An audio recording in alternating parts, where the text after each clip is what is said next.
Bharatiya Janata party की यही तो चाल है कि पाकिस्तान से आतंकवादी एक्सपोर्ट करती है, आतंकवाद यहाँ कराती है, संसद भवन पर हमले कराती है, कर देंगे। पाकिस्तान को बर्बाद करने के नाम पर हिंदुस्तान के मुसलमानों को सताया जाता है। शुरू करते हैं कि आज कौन सी कहानी ऐसी याद आई। एक गाना याद आता है, किस किस को सुनाऊं अपनी प्रेम कहानियां। तो उस प्रेम कहानियों में आज भारतीय जनता पार्टी की प्रेम कहानियों को लेकर के आया हूं। जो आडवाणी जिन्ना की मजार पर जाकर के रो सकते हैं, नंगे पैर जा सकते हैं, लेकिन जूते पहन करके केदारनाथ धाम पर हमारे प्रधानमंत्री मोदी जी जा सकते हैं।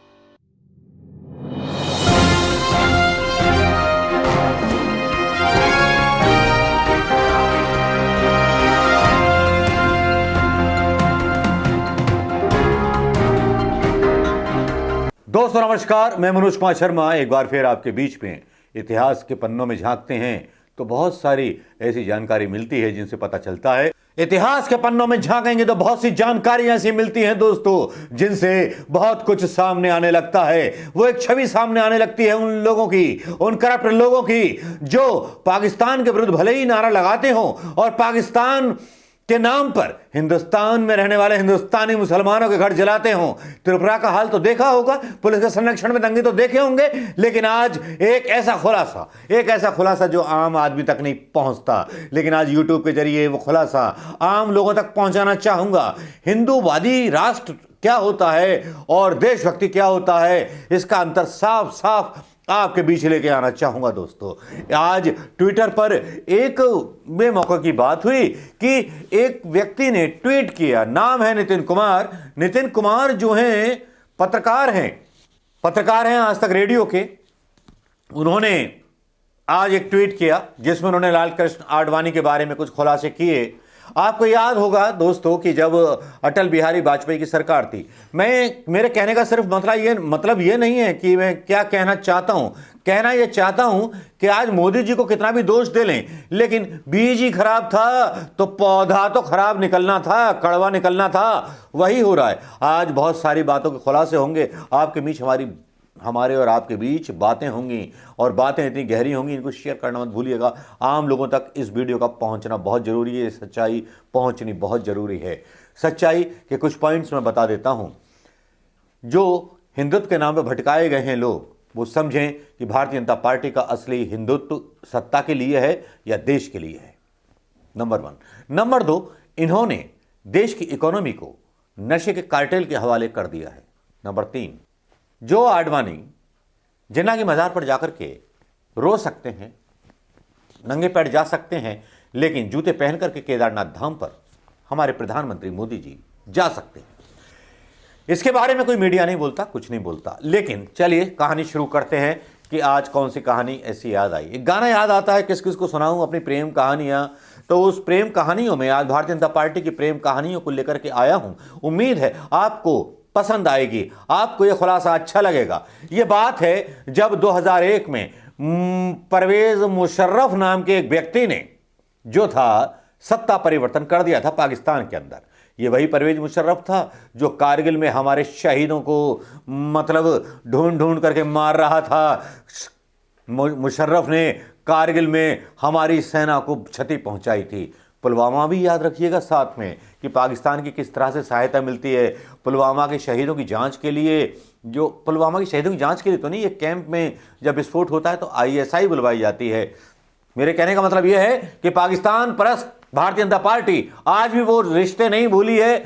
मोमडन लीग के साथ जो रिश्ते बरकरार थे श्यामा मुखर्जी के साथ आज़ादी से पहले के, वो रिश्ते आज भी बने हुए हैं। वो रिश्ते आज भी बने हुए कुछ इस तरह से हैं कि जब नितिन ठाकुर का एक ट्वीट आता है, लाल कृष्ण आडवाणी का 94वां जन्मदिन चला गया और लोगों को चाहे जो लगे, मगर वो उन लोगों में से एक हैं, एक सदी के गवाह हैं।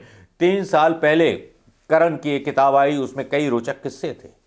करण ने आडवाणी से जुड़ी कुछ बातों को अपनी किताबों में लिखा, लेकिन इन किताबों को विवादास्पद नहीं बनाया गया।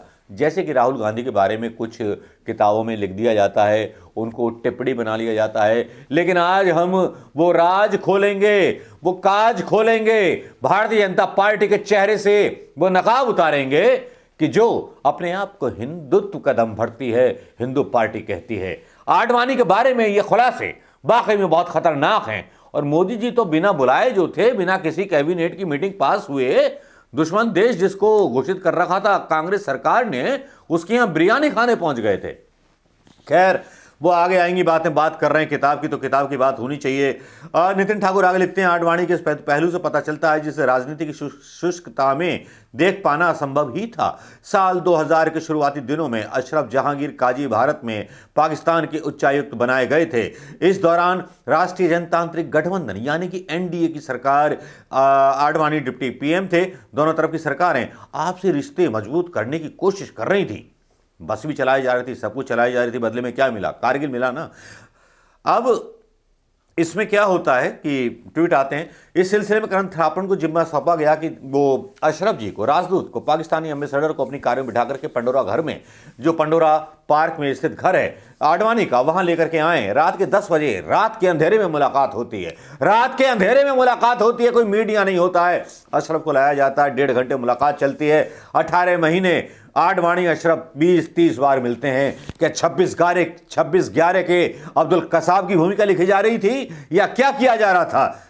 शायद ऐसे अनुमान राजनीति के लगा लेते हैं, बड़े बड़े कांड करा देते हैं। मुझे तो लगता है आजकल हमारी सरकार जो है मैक्सिकन स्टाइल में चल रही है, ऑस्ट्रेलियन नशे के व्यापारियों के हिसाब किताब से।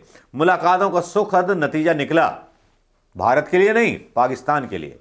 भारत ने घोषणा कर दी और जनरल मुशर्रफ एक ऐसे तानाशाह को अपने यहां आमंत्रित किया कि आडवाणी ने करण थापर को फोन करके कहा कि आप हम दोनों के दोस्त अशरफ को बताइए कि उसका बहुत कुछ श्रेय दोनों की मुलाकातों को जाता है। मतलब आगरा में मीटिंग रखी गई थी। सबसे पहला देश था अटल बिहारी वाजपेयी के नेतृत्व में, संघी के नेतृत्व में, जिसे आज शहीद भारत रत्न का दर्जा दिया जाता है। सबसे पहले उसने मुशर्रफ के तलवे चाटे थे, उसको जो थी मान्यता दी थी एक शासक के रूप में, किसी देश ने नहीं दी थी। यह है पहला वो काला नकाब जो इस हिंदूवादी सरकार के मुंह से उठाना बहुत जरूरी है।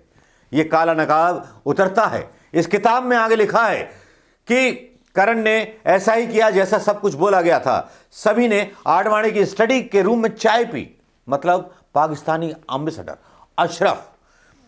और विदाई के वक्त आडवाणी हाथ मिला रहे थे और कमला आडवाणी बोल रही थी, रुको रुको जरा गले लग के जाओ और जरा चाय पी के जाओ। पाकिस्तानियों के साथ ये रिश्ते क्या कहलाते हैं? पाकिस्तानियों के साथ ये रिश्ता क्या कहला जाएगा आडवाणी का? और ये सारी चीजें जब किताब में लिखी हैं करण थापर ने, और 94वें जन्मदिन पर इन किताबों का खुलासा होता है, तब क्या आपको नहीं लगता कि देश के साथ सबसे बड़ा मजाक हिंदुओं के साथ हो रहा है? जिन हिंदुओं की मीटिंगों में अमित शाह बोलते हैं पाकिस्तान में पटाखे फूटेंगे, पाकिस्तान को बर्बाद कर देंगे, पाकिस्तान को बर्बाद करने के नाम पर हिंदुस्तान के मुसलमानों को सताया जाता है, जो भारत की इकोनॉमी में सबसे बड़ा हिस्सा अपना देते हैं। अब सवाल तो प्रधानमंत्री मोदी पर भी बनते हैं, आडवाणी की बिजली पाकिस्तान क्यों जाती है? मोस्ट फेवरेट नेशन का दर्जा अभी तक कायम क्यों है?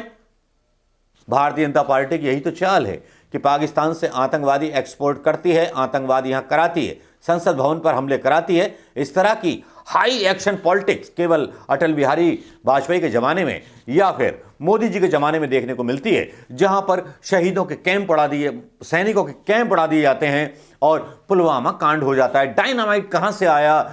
कश्मीर में सब तरफ से सेना लगी हुई है, हर तरफ से बैरिकेड चेकिंग है और पुलवामा में शहीद उड़ गए। उन शहीदों की विधवाओं को मुआवजा तक नहीं मिलता।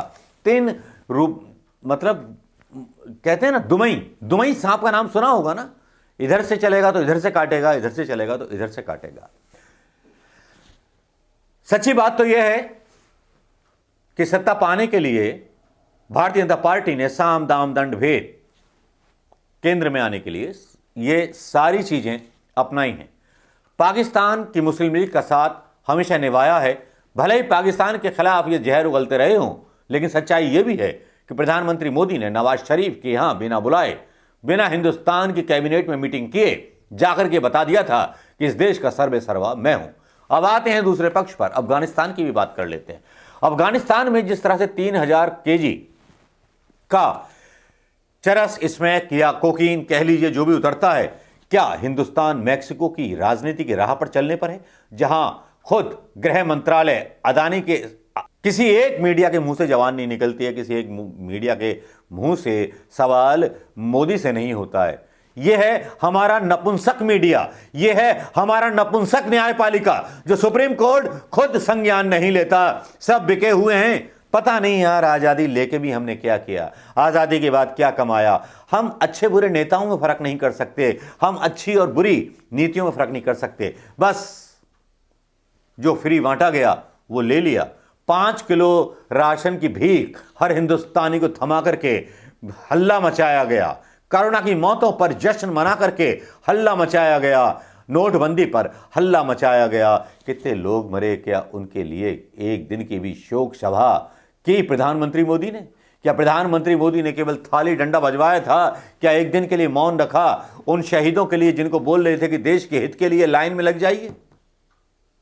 शायद अंतरात्मा मर चुकी है मोदी सरकार की, अंतरात्मा मर चुकी है भारतीय जनता पार्टी की, अंतरात्मा मर चुकी है नकली हिंदुओं की, जो जूते पहन करके केदारनाथ में गर्भगृह में घुस करके भगवान शिव का अपमान करते हैं। तो दोस्तों, भारतीय जनता पार्टी का ये दोहरा चेहरा, आपकी जिम्मेदारी है कि इस वीडियो को शेयर करने के बाद जनता के बीच लेकर के आए। नमस्कार, जय हिंद।